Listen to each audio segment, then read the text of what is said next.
Today we're going to be doing a complete IELTS listening practice. So guys, I wanted to share with you just 3 tips quickly about the IELTS listening test. And as you follow this video, I want you to really get these 3 tips into your mind and make them the rule for when you study. So the first tip is remember that this is a single listening practice. So practice listening to recordings only once. This mirrors the test environment where the recording is played just once. Remember, they will only play the listening once. So you need to get used to the idea of listening to something once, because it will enhance your ability to grasp information quickly and accurately. Number 2, you need to make sure that you are following instructions carefully. So the instructions given in the audio recording, just make sure you listen to them very closely. Pay strict attention to instructions, especially regarding the word limit for answers. Adhering to these instructions is crucial for ensuring your responses are considered correct.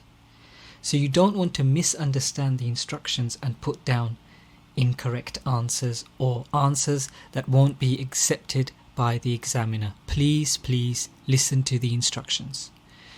Tip number 3, concentration and multitasking. Develop strong concentration and multitasking skills. You need to be proficient in reading questions, listening for the answers, and writing them down simultaneously. This is essential as the test requires juggling these tasks effectively. So remember, you're going to be listening to something, you're going to be taking notes, and of course you will be trying to figure out the answer. So get used to listening to something, taking notes, and this will greatly help you in the test. So guys, if you haven't got a pen and paper, please grab a pen and paper and follow the instructions of the recording and read the questions carefully. At the end of the video, I will give you the answers to all the questions. Good luck. Practice test 1. You will hear a number of different recordings and you will have to answer questions on what you hear. There will be time for you to read the instructions and questions, and you will have a chance to check your work. All the recordings will be played once only. The test is in 4 sections. Write all your answers in the listening question booklet. At the end of the test, you will be given 10 minutes to transfer your answers to an answer sheet. Now turn to section 1 of your question booklet.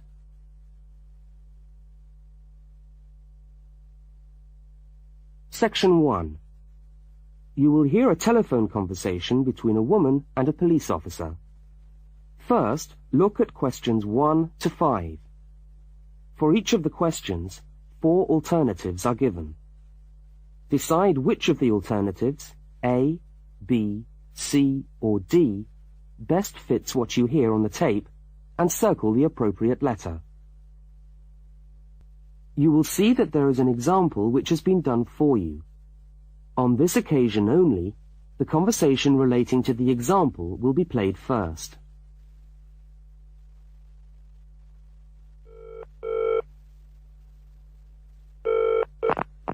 Good evening, City Police Station. Can I help you? Oh, hello. I'd like to report a stolen briefcase, please. Just a minute and I'll put you through. The woman says she wants to report a stolen briefcase, so A has been circled. Now we shall begin. You should answer the questions as you listen, because you will not hear the recording a second time. Now listen carefully to the first part of the conversation, and answer questions 1 to 5.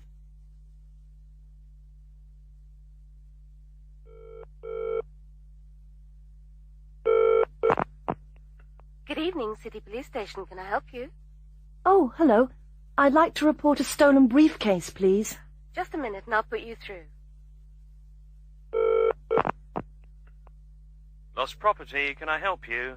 Oh, yes. I've had my briefcase stolen. Okay, I'll take some details. Tell me what it looks like, first of all. Well, it's a soft leather one, not a heavy box type like a man's. And how does it close? It's got buckles at the front, 2 of them. They're gold-plated ones. Fine. Was it locked? No, I'm afraid not. Never mind. Any distinguishing features? Pardon?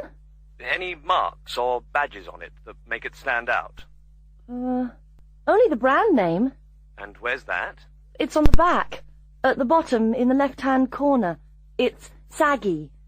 Oh, and there's a scratch. It's quite bad, but small, directly above the brand name. I did it recently, putting it on my bike. I got that. So, what did you have inside the briefcase? Well, all my papers from college. It's so frustrating, but thank goodness for computers. I haven't lost them completely. Yes, you're lucky. I had my wallet in my pocket, so I didn't lose that. But there were also my pens, which I got for my birthday, and a novel I was planning to read on the train. Right. Where exactly did you lose the briefcase? Well, I couldn't believe it. I was standing on the platform. It was right next to me. You were holding it? I'd just put it down on the floor, but I could almost feel it beside me. I was watching for my train because sometimes it comes early, and then next time I looked, my briefcase wasn't there. And what time was this? It must have been about 5:20. No, a bit later. I'd say 5:30 because it was just getting crowded and the train normally comes at about 25 to 6. Before they continue their conversation, look at questions 6 to 10.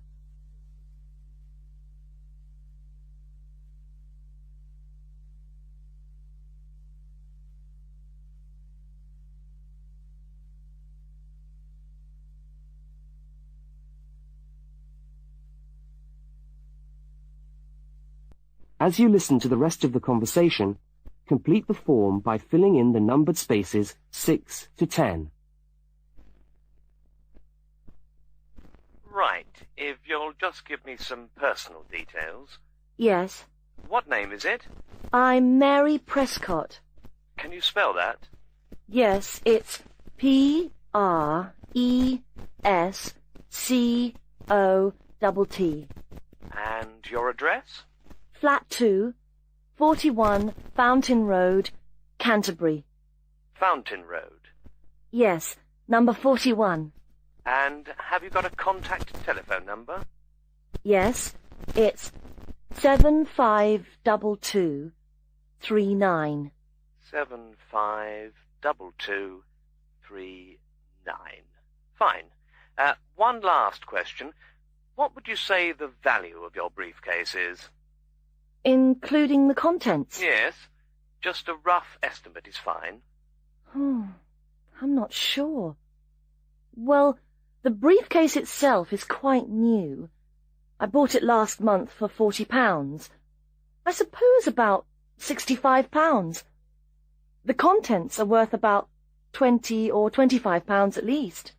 That's fine. Well, if you could come down to the station tomorrow, you can sign this form and have a look at what we've got here. Okay, thanks. Bye. Goodbye.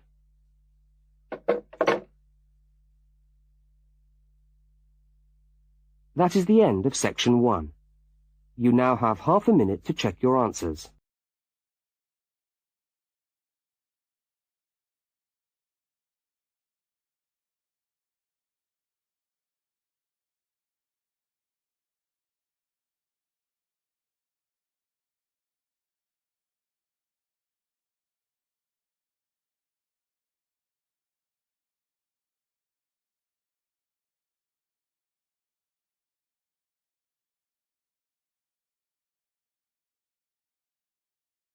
Now turn to section 2. Section 2. You are going to hear a news report from an Australian radio program. First, you have some time to look at questions 11 to 13.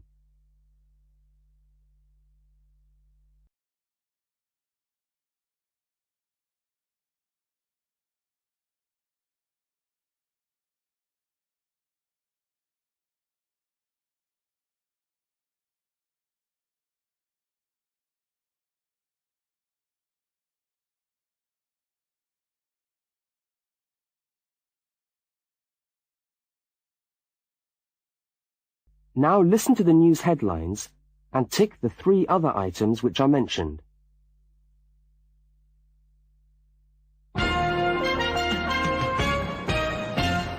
This is the 6 o'clock news for Tuesday, the 25th of November.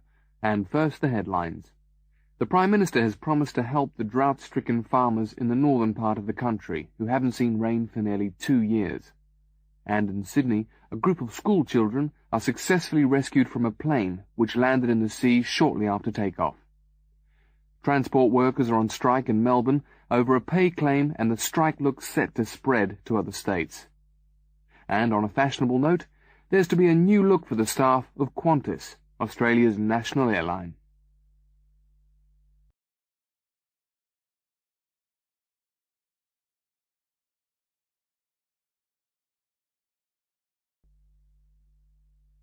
Now you have some time to look at questions 14 to 21.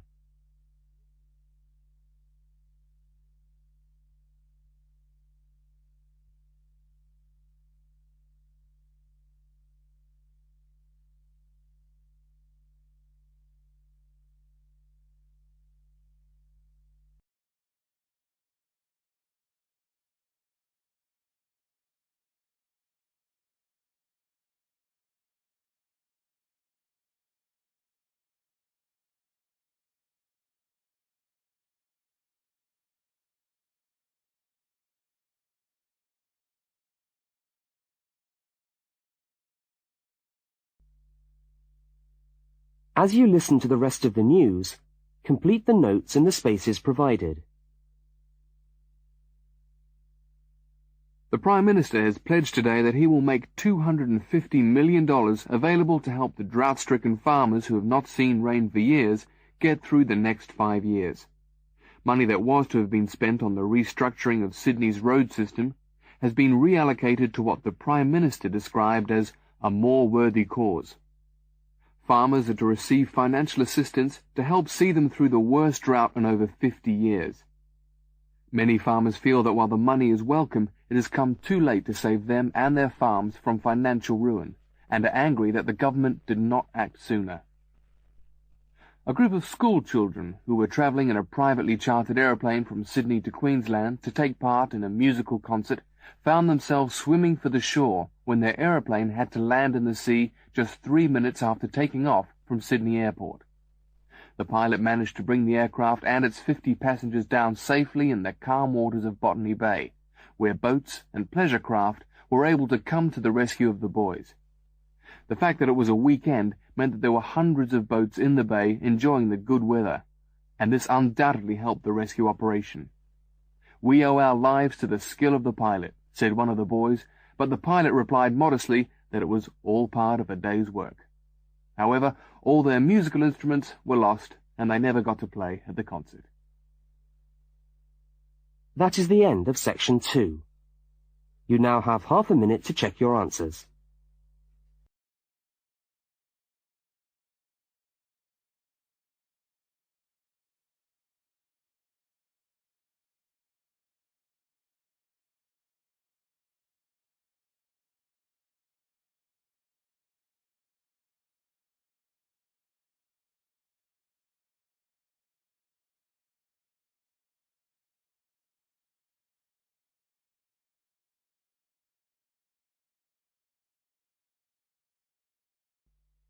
Now turn to section 3.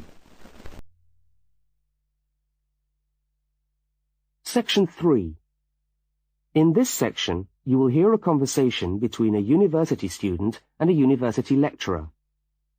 Look at questions 22 to 25. For each of the questions, 4 alternatives are given. Decide which of the alternatives best fits what you hear on the tape, and circle the appropriate letter.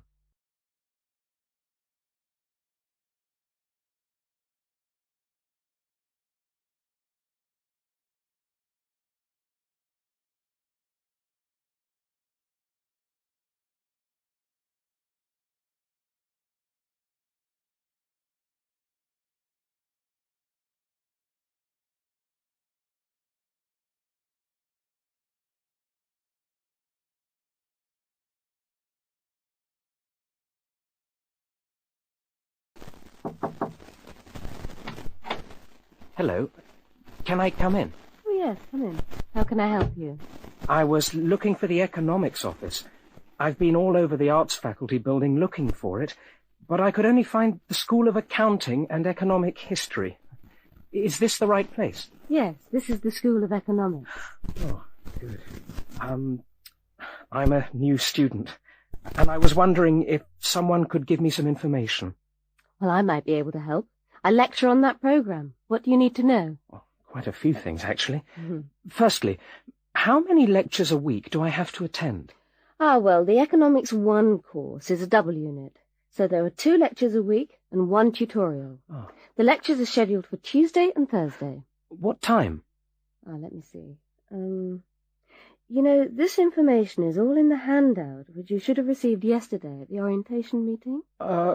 Oh, was there a meeting yesterday? I didn't know about that. No one mentioned... Yes, there was. But never mind. Now, lectures are at 4 in the afternoon. Ooh, 4's a bit late. I've got a part-time job that starts at 4:30. Well, you can't be in 2 places at once, can you? And attendance at lectures is necessary. We expect at least 90% attendance at this university, you know. 90%? That's high. Do they enforce that rule? Yes, we do. We're pretty strict about it, actually. And what times have been set down for the tutorials? Do you have that information? That's a very well-attended course, so there's a number of tutorial times. Monday, Wednesday, and Friday, all at 9 o'clock. Yours will be allocated at the first lecture. Can't I choose the time? Maybe, maybe not. You'll have to talk to the lecturer on the course. Dr. Roberts is his name. Oh, okay.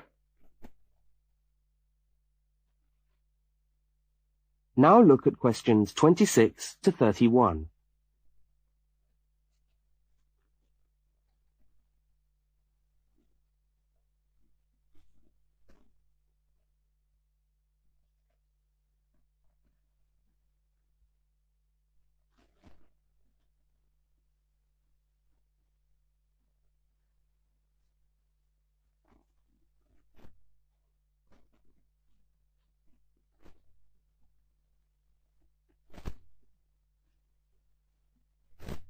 As the conversation continues, complete the notes in the spaces provided.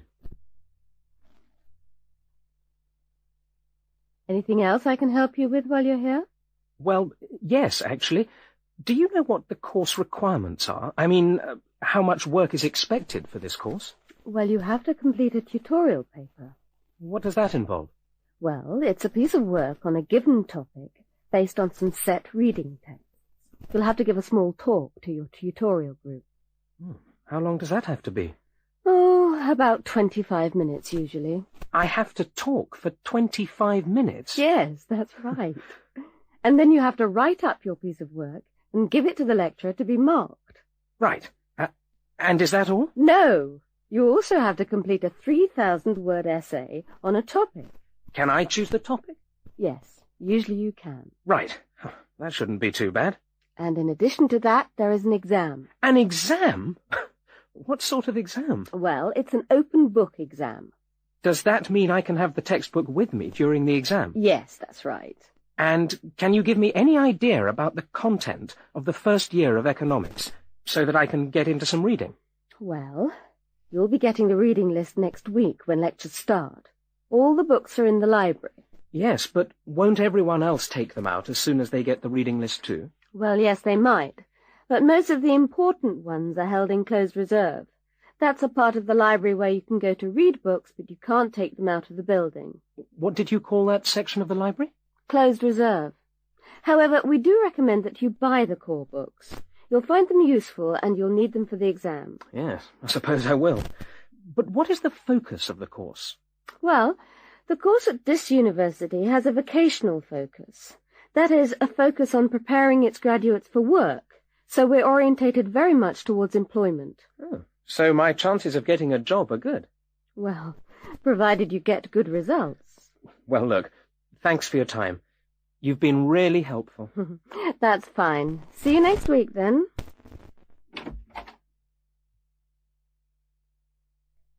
That is the end of section 3. You now have half a minute to check your answers.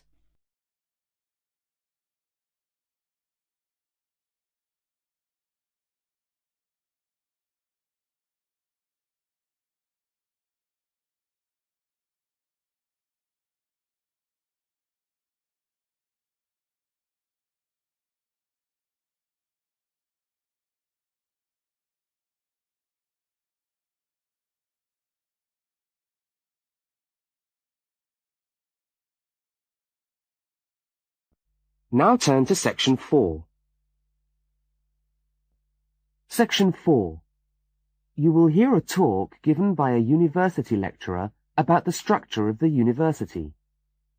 First, look at questions 32 to 36.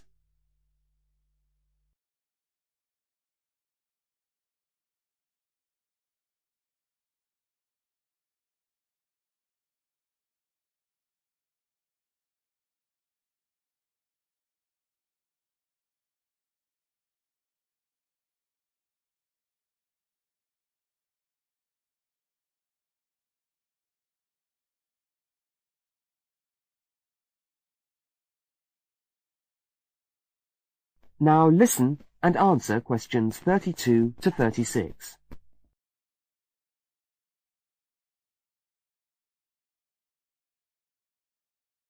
Good morning and welcome to the University of Westlands. My name is Marcia Mayhew and I'm the coordinator of the Bachelor of Social Science degree. This morning I'd like to tell you about the structure of the university and about some of the requirements of the degree that you're about to enter. The Bachelor of Social Science is in one faculty within the university. That is the faculty where I work, known as Arts and Social Sciences. Here on this campus we also have the faculties of Architecture, Law and Science and Technology, among others. It's important to know something about the structure of the faculty because as you go through your course, you may need to call on members of the staff to help you. At the top of the faculty, we have a dean, and below the dean, we have 3 divisions. Each division has a divisional head, and your degree is located in the Division of Social Sciences. Within each of the divisions, there are the departments, and each of these offers the different degrees. For instance, 2 of the departments which offer the major subjects for your award are sociology and psychology. Each has a departmental head, but for practical purposes, the people you are going to see the most of are myself as coordinator of the Social Sciences degree and the actual lecturers who are teaching the subjects that you are taking. For instance, in the first semester, you'll be doing 4 subjects: psychology, sociology, history, and economics. If you have any problems or difficulties, not that I'm anticipating you will, but you never know, then you should go and see your lecturers. For instance, you may find that you can't meet a deadline for an essay, or perhaps you're having problems with attendance. These seem to be the 2 most common problems that students face. Now look at questions 37 to 41.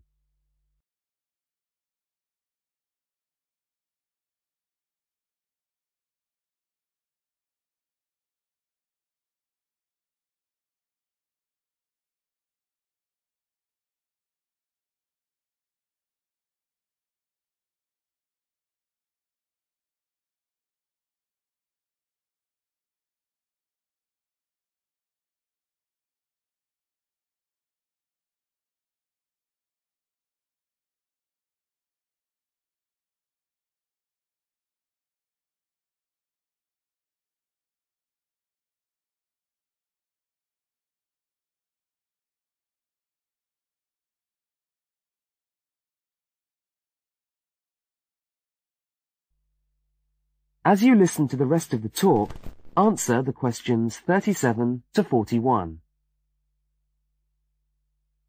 If your lecturers are unavailable, you can always come and see me in my office. I'm available on Wednesday and Thursday mornings and on Friday afternoons. Outside these hours, perhaps you could ring the secretary and make an appointment. Now, you'll note that all of the subjects which you undertake in the first year are composed of lectures and tutorials. A lecture is about an hour long, and a tutorial usually runs for about 2 hours. A lecture is rather like what I'm doing now, where one person will talk to all of you together on a subject. Now, we do ask you to try to attend the lectures. A tutorial is perhaps where most of the learning occurs at a university. You will be divided into groups of between 12 and 15 students, and each week one of you will have to present a piece of work to the group as a whole, and then the group will discuss what you've said. It's this discussion, this exchange of ideas, which really constitutes the basis of university learning, in my view. Listening to lectures in many ways is just giving you information that you could access for yourself in the library. But the discussion at the tutorial is very important. This doesn't mean that you shouldn't go to the lectures, though. Other factors to be particularly concerned about are the structure of essays and delivery of written material. And in particular, I would like to mention the question of plagiarism. Plagiarism is taking other people's work without acknowledging it. That is, without saying where it comes from. Now, of course, all essays are based on research done by other people, but you must remember to attribute the work to the original writer. And while it's a good idea to work with other people, don't hand in work which is exactly the same as your friend's work, because we will notice. If you don't acknowledge the source of your information, then you run the risk of failing the subject, or in very serious cases, you might be denied entry to the university. Last but not least, stay in touch with us. If things are getting you down, don't go and hide. Come and talk to us about it. That's what we're here for. Right. Thank you very much for coming along today.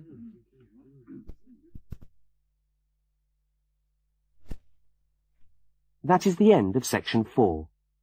You now have half a minute to check your answers.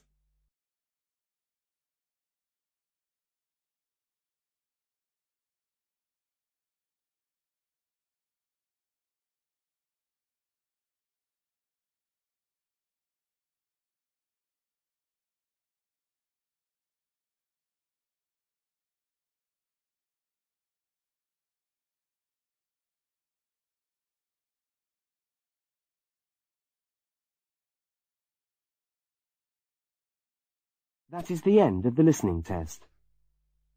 You now have 10 minutes to transfer your answers to the listening answer sheet.